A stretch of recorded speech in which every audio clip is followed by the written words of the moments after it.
Welcome back, everybody, to another episode of the State of the Program series on the Crossover U College Hoops Talk podcast. My name's Kanaye. I'm joined with Josh, and today we get to talk about Dusty May's Michigan Wolverines. Obviously, we're able to go on a little bit of a run this year, being able to win the Big Ten tournament, and once again win a game. How many games was it again? I forget. It was two, actually. Two They made games. all the way to the Sweet 16 and gave Auburn a run for their money. Right.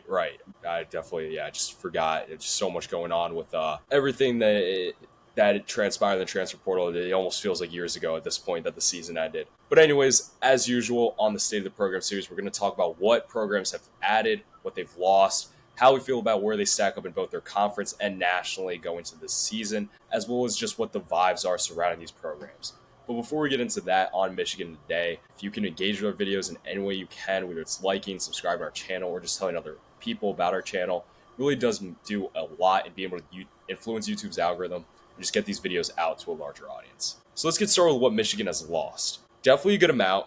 You lose Danny Wolf, who was a first-round pick in this year's NBA draft. You lose Vlad Golden, who was your leading scorer this past year, and Trey Donaldson, who you could make the argument was one of the best guards in the latter stretches of the season. He only averaged around 11.3 points per game this past year, but he honestly won them arguably like 3-4 games in a row in between the Big Ten tournament and the NCAA tournament against UC San Diego. In a way, he was kind of forced out by Dusty May, and I just don't know if that's someone that you really try to force out, if I'm being honest with you. Easily. And I think this is kind of a big loss. The Trey Donaldson one is the bigger push for me. Golden was going to graduate. Right. Wolf felt like a lottery pick as early as January of this year, and I kind of don't think things were going to change regardless of the matter. I don't really know if this is horrible. I'm going to give it a 7 just because you are losing your three main scorers in Golden, Wolf, and Donaldson.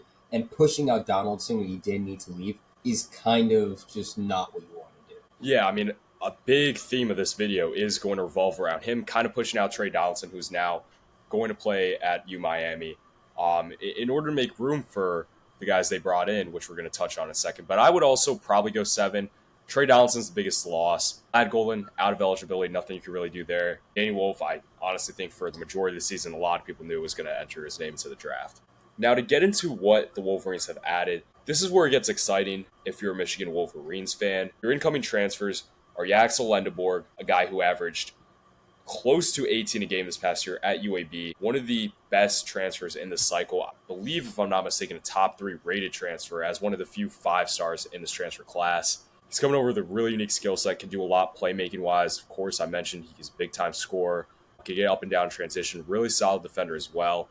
He's going to be really, really important for them. Could end up being a potential National Player of the Year candidate this season. You're also bringing in Elliot Cadeau from North Carolina, who essentially was a guy that Trey Donaldson got pushed out for. You're also bringing in Murrez Johnson from Illinois and Ade Mara from UCLA. And you are also bringing in a top 20 freshman in Trey McKinney. And listen, this is like a top 3, top 5 transfer class. I don't hate it at all, but I think the main point to take from this, other than Yax being the big get here, is replacing Donaldson with Cadeau. Right. I get it, Cadeau maybe has more of an impact on games, but Donaldson was consistent. He was clutch, and he just was a more efficient scorer. Cadeau has had so many problems, and I get it, maybe it's a North Carolina thing. But at the same time, I would have probably taken Donaldson over Cadeau. And Yeah, I mean, I also kind of lean Donaldson as a scorer. In terms of being a true point guard, it's probably Cadeau. I think Cadeau's a lot better of a passer and playmaker and setting his teammates up than Trey Donaldson is. Trey Donaldson's more so in kind of a score-first mindset. And maybe it is a North Carolina thing, like you mentioned, where I would probably take Dusty May over Hubert Davis. And I know Cadeau, his brother's gone, and he's a streamer, I guess, and it's gone on stream, says Cadeau maybe just never really was the right fit in Chapel Hill. Okay, maybe that's the case. New home in Michigan. But I just really don't know how much room for growth Cadeau has. I feel like he really almost is what he is as a player. He kind of took a step back in his sophomore season where he became really, really turnover prone, averaged what I believe was near 3.5-ish turnovers per game, as opposed to his freshman season where it was only, I believe, under 2, maybe under a 1.5. I forget off the top of my head what his stats were. But he did slightly improve as a three-point shooter, but definitely needs to continue to improve upon his efficiency from beyond the arc. But again, I just don't know that it's a really good situation for Kanaye, just considering that Yaxel's kind of the guy on this team. Cadeau's someone who likes to take shots in mid-range, and this is just basketball straight up. I love the mid-range shot, but in terms of college basketball, it's not really the most efficient unless you have no choice but to take one. And with 7 seconds left on the clock, you're going to want to get 3-pointers. You're going to want to get paint touches. And just on top of that, I think that there's a lot of pressure on both Dusty May and Kanaye, considering that you pushed out Trey Donaldson to bring Kanaye in. Kanaye's going to have to be one of the main ballers on this team for that move to look like it paid off. Yeah, easily. And I think that's just the tip of the iceberg. Whereas Johnson and Adi Mara are a little bit underwhelming at times. I get it. Mara has had a little bit of an uptake from his freshman to sophomore year. And Merez Johnson was just a freshman in Illinois, but these are project players. Right. Michigan wants to be a contending team for the Natty this year, especially with a guy like Yax. And the guys in the portal that they surrounded him with are not really those players. I do like the Trey McKinney freshman recruit, and which was Grady as well. Both top ESPN 100 players, but this is not as convincing as it looks. I'm going to also give this a 7. I feel like there's a lot more to get, but just Yax being the only super convincingly good player is just not enough for me. Yeah, I'm also probably going to lean 7 here. I will say it was important what they were able to retain depth-wise. Getting the likes of Roddy Gale and Amari Burnett back was really, really important. Though both those guys were huge for Michigan off the bench this past season. But still, you look at this roster, and there's really no shooting whatsoever. I think you're really banking on Trey McKinney really being one of your prime time, if not your best shooters on this roster. Because considering the skill set Yaxel has, you want to surround him with guys who can shoot. And I just don't think that Michigan has that. I do think the roster construction is very flawed in that way. And I think getting Yaxel definitely helps her score a lot, and keeping your depth from this past season was important. But I think 7 is probably more than fair to give here. That is true. Now, before we get into how we feel regarding Dusty May going into this year, I do feel it is important to throw out what we think the projected starting lineup is going to be from the crossover U. Me and Josh have agreed on actually what ESPN has as their projected starting lineup. That being Ellie Kanaye at the point, Roddy Gale at the 2, Namari Burnett at the 3, and then your front court consisting of Yaxel and Merez. I don't really hate the starting 5 either. It's just questions about the depth that really concern me. Yeah, it's just the depth and shooting. Your depth pieces from last year and what we think are going to be in starting roles. So they're going to have to definitely step up and take a leap. Ellie's going to have to take a leap. Rez is kind of the man down low now next to Yaxel. Yaxel, I'm sure, will be really, really good. But you need Trey McKinney to be that guy off the bench for Michigan. If he is in a bench role the way we think he's going to be. I don't think this is one of the stronger lineups compared to the teams we have touched on it in the state of the program we're talking about, I should say, in the series so far. But it isn't a terrible one. It's definitely one that should position them to be a top 3 or 4-ish team in the Big Ten this year. Definitely. Now, to get into coaching, this is a really unique scenario to talk about here. Just considering Dusty May coming over from FAU in his first year in Ann Arbor, had a really, really good year beyond any expectations anyone, including myself, had for that program.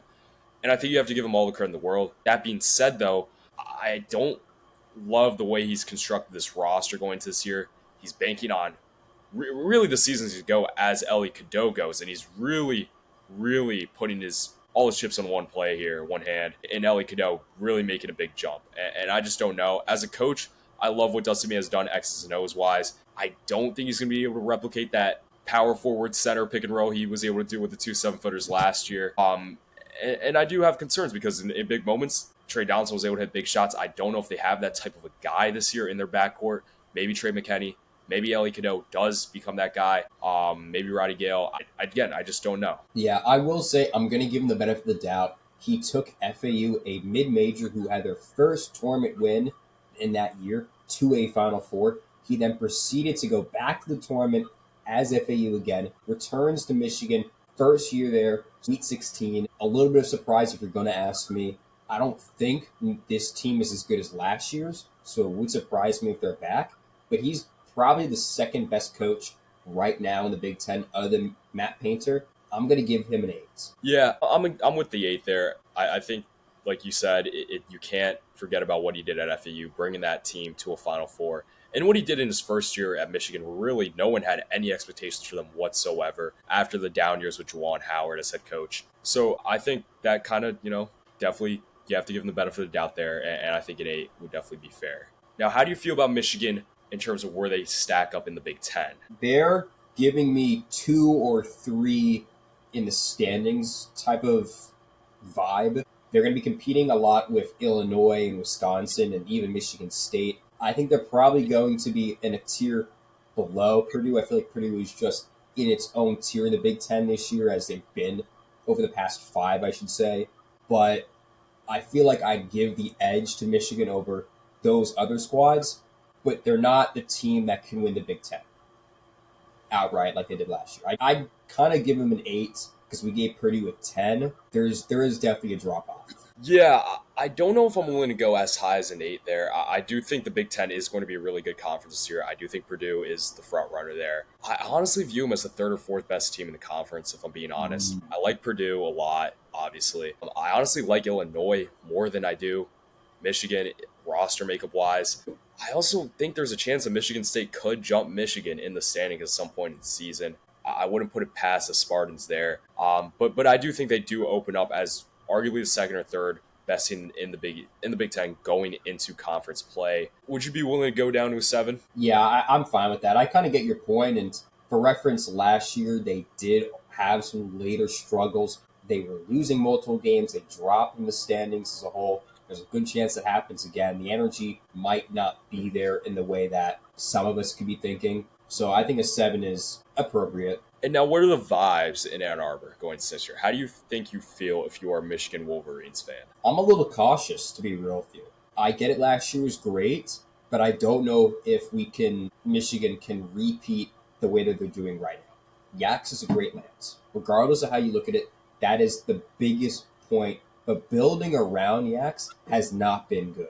And while I do trust Dusty May to get things to work, I'm not really that convinced with this team. And I don't really know if I'm going to be the type of guy to root for them to or expect them to have a better season than last year or make it further than the Sweet 16.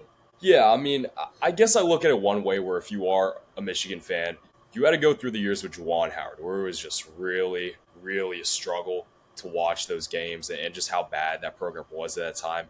For Dusty May to come in his first year and completely turn things around in Ann Arbor and have the season that he did, I think you're definitely optimistic. I do worry that it is almost fool's gold in a way, where you do land Yaxel, someone who's one of the most hyped up transfers in this transfer portal cycle. Like you said, the build what Dusty May's built around him isn't the best, and I don't know if it puts Michigan in the best situation to succeed and go on a deep run in the NCAA tournament, nor even in the Big Ten. And for that reason, I think just because you are riding someone high off of what kind of was a surprise of a really, really successful first year in the Dusty May era, combined with the concerns going this year, I would probably go 7 here. I honestly want to lower it to a 6, to be real with you. I feel like I'm going to go down to 6 there. Yeah, 6 is kind of more of a fair point. I don't necessarily hate where Michigan can be, but this is not a convincing squad. And hopefully Landenberg's talent is not wasted here, but it's kind of on track to being like that right now. Yeah, and I definitely feel that Michigan's ceiling doesn't get as high as low their floor could end up being. Michigan's floor, I think, is very, very low. Michigan's floor could be atrocious. And in my eyes, I really don't view Michigan as a true Final Four nor a national championship contender because of the reasons we've talked about in this video in terms of their roster makeup around Yaxel. I do think they do have a chance to finish maybe second in the Big Ten at best, but I think at their height, they're maybe an Elite Eight team. Yeah, I don't even know if they could really be anything better than a Sweet 16 team. I think the environment is just not right already. And then when you add in a squad as odd, I guess you could say, as this one, with all the question marks, and it's no wonder why we're very low on them. I know a lot of other programs and a lot of other places are putting Michigan in their top 10. We're leaving them outside because of these concerns. We want to be wrong, but we don't feel like that's going to be the case. No, I think that's pretty much going to wrap up everything we had on Michigan today. As always, it really does go a long way if you can engage with our videos in any way you can. But hey, I'm here for the ride. I definitely right now have Yaxel as my pick for National Player of the Year. I'm really, really excited to see him play in the maize and blue this year. But there's a lot riding on the shoulders of Elliot Cadeau. Can Elliot step up? Maybe he can and prove both of us wrong. I'll be happy to come on this podcast and say, hey, we were both wrong. But Right now, just don't know if that's going to end up being the case. But again, I think it's going to take care of everything for today. And until next episode, we'll see you all next time.